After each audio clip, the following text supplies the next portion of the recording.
Frédéric Schonderfer, donc on va parler de votre nouveau film 96 heures. Oui. 96 heures, donc c'est un petit peu dans la suite logique de toutes les investigations que vous avez faites jusqu'à présent dans le milieu de la police et du banditisme.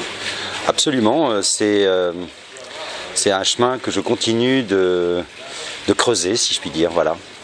Alors là, vous êtes allé plus loin, là.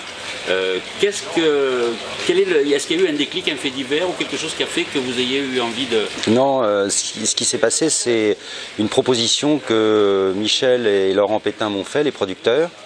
Ils m'ont fait lire ce scénario, ils m'ont dit qu'ils avaient envie de travailler avec moi.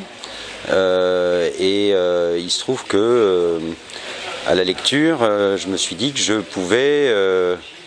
Je pouvais faire ce film, qu'il y avait plein de choses qui résonnaient en moi dans ce scénario, et aussi il y avait cette idée que c'était comment dire, un face-à-face,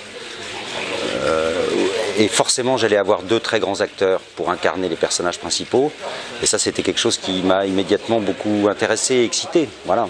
Vous saviez déjà que ce serait Gérard Lanvin et Nils Arestrup? Je savais, j'avais envie que ça soit Gérard Lanvin, et Nils Arestrup c'est arrivé très vite derrière, quoi, voilà. C'est-à-dire que le casting de ce film s'est fait très rapidement et très naturellement, et je dois dire que je suis enchanté qu'ils aient fait le film avec moi, quoi, et enchanté d'avoir pu travailler avec eux. C'est vraiment...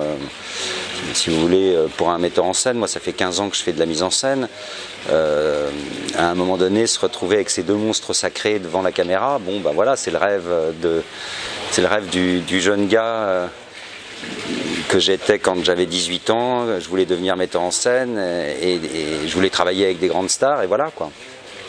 Et pourquoi les grandes stars? Tout simplement parce que les grandes stars sont des grands acteurs. Voilà, c'est tout simple. Alors en plus, un affrontement où ce sont deux comédiens qui ne travaillent pas de la même façon.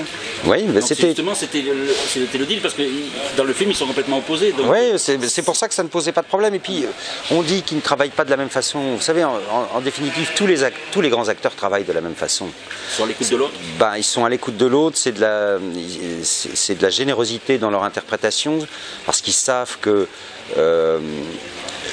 c'est une partie de ping-pong, il faut que l'autre soit bien aussi, et puis vous savez, c'est une quête de sincérité.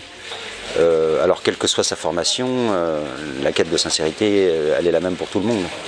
Alors, je suis sûr qu'on va reconnaître votre patte dans ce film-là, parce que vous avez une façon particulière de filmer, de raconter les choses. On comprend très bien, dès qu'on voit les premières images et les dernières images, que justement on rentre dans un univers. En plus, on ne sait pas si on va tout résoudre à la fin.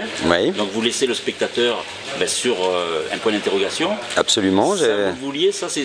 Ah oui, c'est toujours cette idée, si vous voulez, que si le film vous a plu, vous pouvez imaginer presque une petite suite. Voilà, c'est ça, exactement. Moi j'aime beaucoup ça en tant que spectateur, donc c'est quelque chose que j'aime bien faire dans mes films, quoi. Quelle a été la plus grosse difficulté pour ce film? Est-ce qu'il y en a eu ou pas?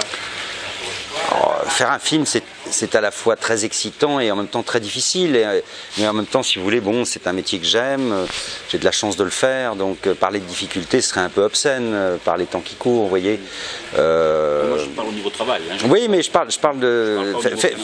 Non, mais moi non plus, je parle pas du niveau financier, ça vous pourriez en parler avec mon producteur, mais faire un film, c'est une gageure, il faut s'engager, il faut essayer... d'être en forme tous les jours, faut être à l'écoute des acteurs, de leurs performances. Donc c'est toujours difficile, mais c'est tellement plaisant en même temps. Oui. En même temps, le spectateur ne s'en plaint pas, parce que vous faites les films pour les spectateurs aussi. Bah, bien sûr. Faire un film, c'est un acte de communication, si vous voulez. C'est faire quelque chose pour que les autres le voient. Et après, ils aiment moyennement, un peu, beaucoup, pas du tout. C'est la vie, ça. Mais on les fait pas pour... je fais pas les films pour moi. Avec cette histoire-là, on va au-delà du film de gangster. Bah c'est ce qu'on a essayé de faire, c'est-à-dire que je pense et j'espère qu'il y a une dimension de tragédie. Voilà, c'est ça. Et la tragédie a ce truc, c'est qu'elle est universelle. il y a la notion de famille, d'amitié, oui, voilà, de trahison, de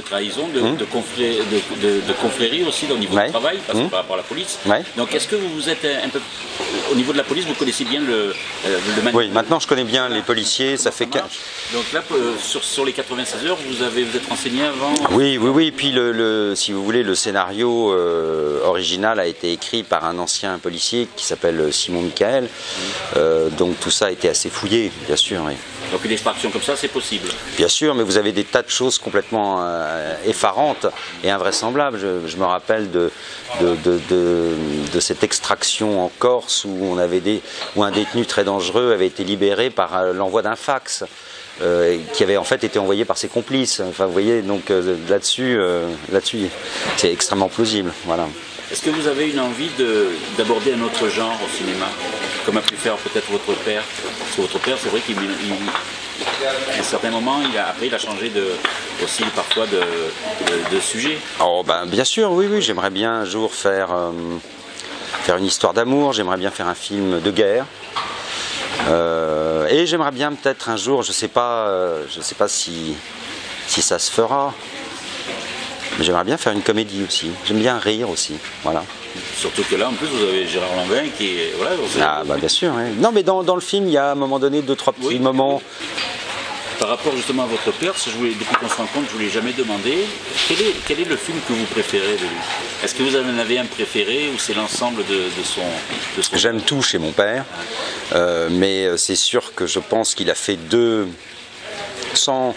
Là, je pense que le mot n'est pas galvaudé, je pense qu'il a fait 2 chefs-d'œuvre, c'est la 317e section et le Crabe-Tambour. Voilà. Ce sont vos 2 préférés? Voilà. Et s'il fallait pour le découvrir, c'est ça qu'il faut... Ah, je pense que oui. En priorité. Voilà. En tout cas, nous on vous remercie, puis on souhaite donc qu'il y ait le maximum de spectateurs qui passent 2 heures avec vous. Avec 96. Oui, mais avec ces 96 heures. Ouais, et c'est pas 2 heures, c'est 96 minutes. Ah, d'accord. Voilà. Ah, d'accord, vous avez fait...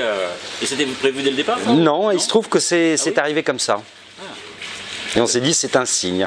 Et oui, voilà. Et oui, vous faites un peu comme le louche, là, parce que le louche, il y a le chiffre 13 qui revient souvent, et là... il se trouve que le hasard, et tout d'un coup, on s'est dit, en plus, le film fait 96 minutes. Voilà. Alors, il y a une partition musicale aussi qui a... extraordinaire, et là, je dois dire que le musicien allemand qui s'appelle Max Richter a fait un travail remarquable. Et un travail qui a épousé le film et le propos du film vraiment d'une manière magnifique. Je suis enchanté. Voilà. C'est un vrai personnage. Ouais. Voilà. En tout cas, nous on vous remercie. C'est moi. Et voilà, donc on re-souhaite. C'est la date de sortie, c'est le 23 avril. Le 23 avril. Voilà. En tout cas, comme on l'a bien à l'avance, on va pouvoir bien communiquer avec. Merci beaucoup. Frédéric Schoenberger. Merci.